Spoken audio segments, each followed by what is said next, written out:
Hey, welcome. So in this video, we're continuing on talking about logic and Boolean logic in particular, things that return true or false. So we saw comparison operators. Hopefully that was straightforward.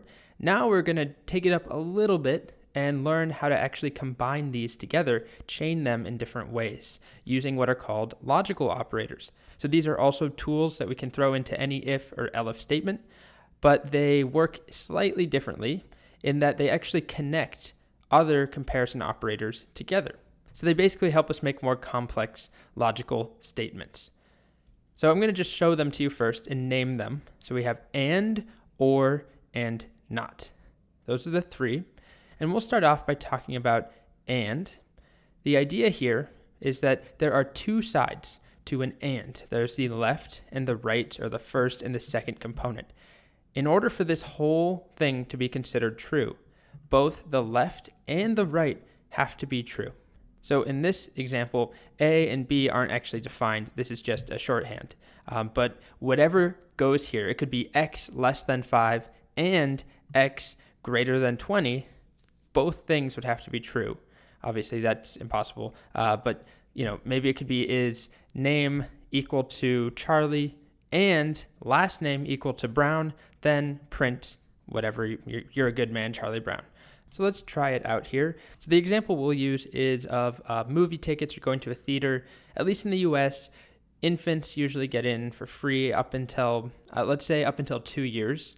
And then from 2 until 10 years old, there's a child price ticket. So let's say that we want to write a conditional that checks if somebody's age is between 2 and 8. So we could do that. We know how to do things. Well, first let's make a variable called age and we'll set it equal to 6.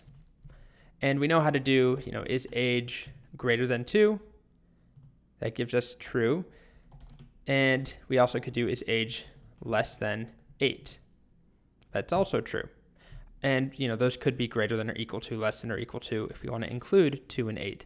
But to chain them together, we can do this.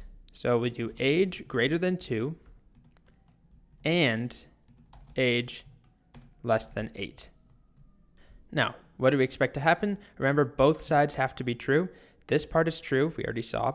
This part is true, so the whole thing is true. However, if one of these was not true, so let's say age now, instead of being greater than 2, has to be greater than 6. Whoops, I lost that. And less than 8.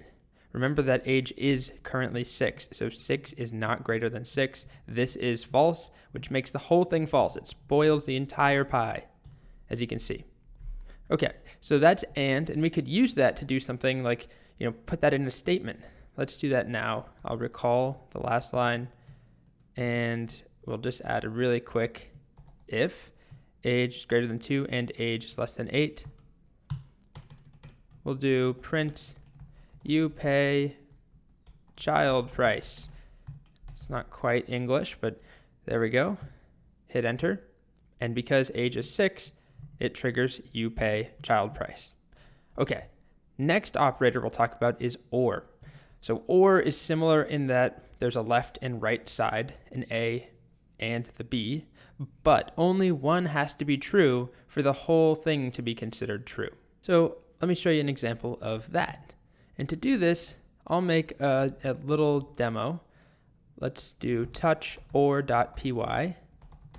Okay, and in this file, I'm just going to ask for input first. So I'm going to say city equals input, where do you live?